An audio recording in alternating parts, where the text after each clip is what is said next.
안녕하십니까. 선거톡톡 공진성입니다. 요즘 정치 관련 기사의 제목에 단골 손님처럼 등장하는 단어들이 있죠. 그 중에서도 특히 올해 11월 3일 미국에서 대통령 선거가 치러질 예정이어서 그런지 전당대회라는 단어가 자주 눈에 띕니다.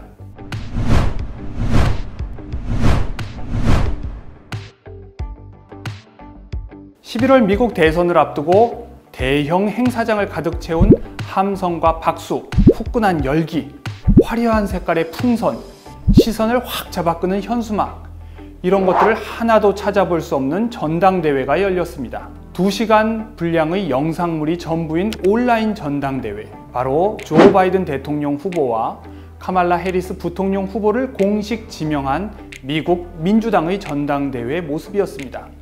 그런데 민주당과 정반대의 행보를 보인 공화당의 전당대회는 그저 규모만 축소했습니다. 당초 2,500명 이상의 대의원이 참석할 예정이었던 공화당 전당대회는 코로나19 사태의 여파로 대폭 축소돼 50개 주와 미국령 등에서 각각 6명씩 총 336명의 대의원만 참석한 가운데 열렸습니다.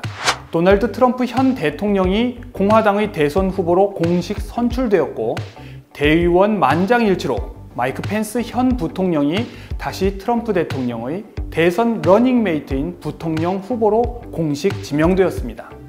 전당대회도 막을 내렸고, 이제 뜨거운 선거 캠페인 후 11월 3일 선거인단 선거를 치르면 미국 대통령이 결정될 것입니다.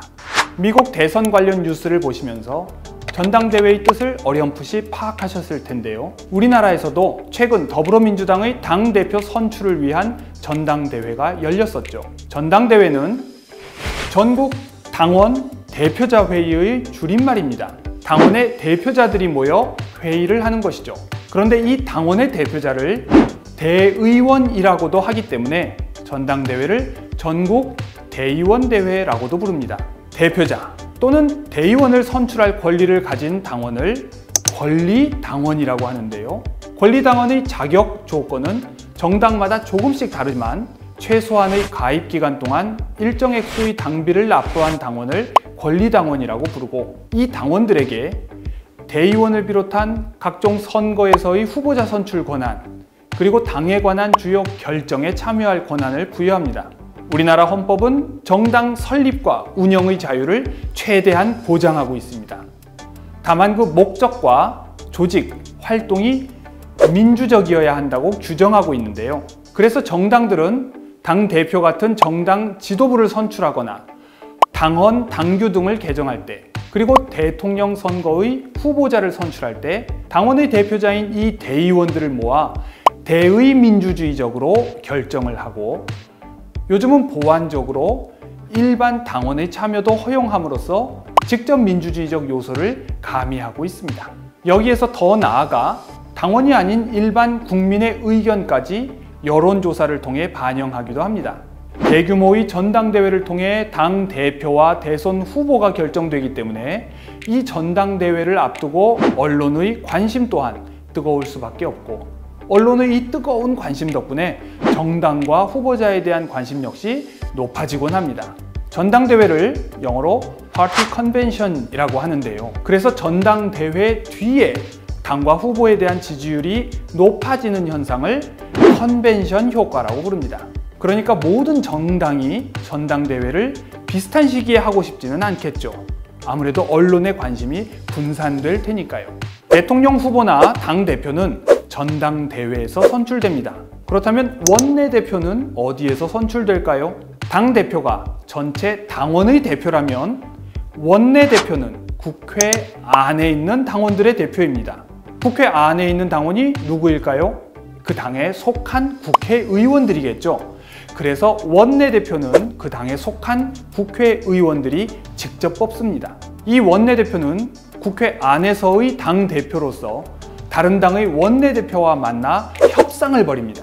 국회의 교섭단체가 현재 2개뿐이니까요.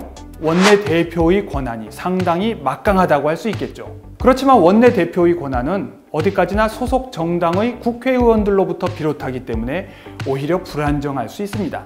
반면에 당대표의 권한은 대의원들을 통해 전체 당원들로부터 오기 때문에 더 안정적입니다. 이론적으로 당대표는 국회의원이 아니어도 상관없지만 원내대표는 반드시 국회의원이어야 합니다. 원내에 있어야 하니까 당연한 얘기겠죠. 그 반면에 당대표는 반드시 원내에 있어야 하는 것은 아니기 때문에 국회의원이 아니어도 상관없습니다. 우리나라와 미국 같은 대통령 중심제 국가에서는 원내대표의 정치적 위상이 당대표보다 낮지만 독일 같은 의회 중심제 국가에서는 특히 여당의 경우 원내대표가 곧 총리이므로 당대표보다 정치적 위상이 더 높을 수 있습니다. 독일의 최장수 총리인 앙겔라 메르켈은 현재 자신이 속한 기독교 민주당의 당대표는 아니지만 원내대표로서 동시에 총리이기 때문에 실질적으로 당대표보다 훨씬 더 막강한 권한을 행사한다고 할 수 있습니다. 그러나 대통령 중심제 국가에서는 그렇지 않죠. 과거에는 당에 대한 거의 모든 권한을 독점한 총재가 대통령이 되어서도 그 지위를 유지하곤 했습니다. 그러나 지금은 정당에 대한 권한이 어느 한 사람에게 집중되지 않도록 많은 정당이 노력하고 있고 이를 정당 민주주의의 실천으로 여기고 있습니다. 정당이 민주적으로 조직되고 운영되기 위해서는 당원들이 수동적으로 동원되지 않고 능동적으로 참여할 수 있어야 할 것입니다. 그럴 때에 전당대회가 정당 민주주의를 위한 핵심 매개체로서 기능할 수 있게 될 것이고 이 전당대회를 통해 선출되는 대표자들이 민주적 대표성을 또한 가질 수 있을 것입니다. 선거 톡톡! 오늘은 전당대회와 당대표, 원내대표에 대해 알아보았습니다.